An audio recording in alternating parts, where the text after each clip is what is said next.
What's the update on his status? So he'll still be game time. We got through the morning skate, felt pretty good. We get some more food into him and make that decision. Sam Bennett won't go.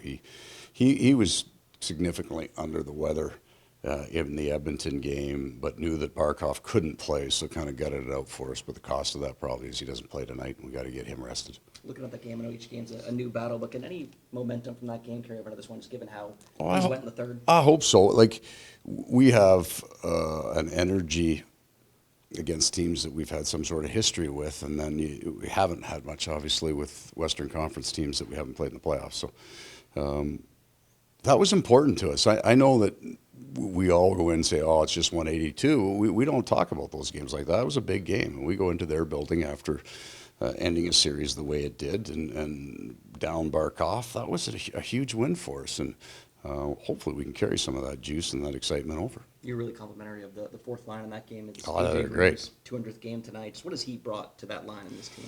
You know, AJ's second day of training camp, I don't think I've ever seen a guy that tired work that hard. He just pushed himself, and I thought that line last game, it was the first time you saw a clean identity, a clear idea of what they're trying to do on the ice, and they were hyper effective to the point that they get a forechecking shift where the puck doesn't leave the zone. We get a real smart line change because of that, and we get the game to 4-3, and that for me is the change in the game, all off those guys.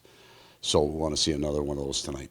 And looking at this matchup tonight, just the threat the Minnesota Wild pose, obviously a really good team at 5-on-5 in particular. Yeah, I mean they're a great story because they've got a little bit like our team. They have some texture, if that's the right word, to their group. They've got some high-end skilled guys. They got some real physical guys. They got some guys that can skate. They got some guys in the band. They got real good goaltending.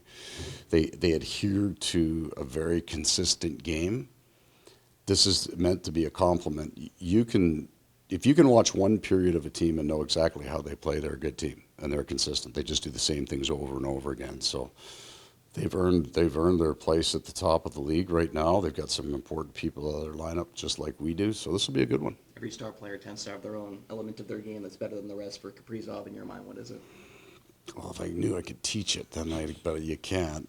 What we've always liked about his game, and when I say we, it's kind of like the league, hyper skilled player, but incredibly competitive, and looks like he enjoys playing the game. Like it's fun for him, right? The competition looks fun for him.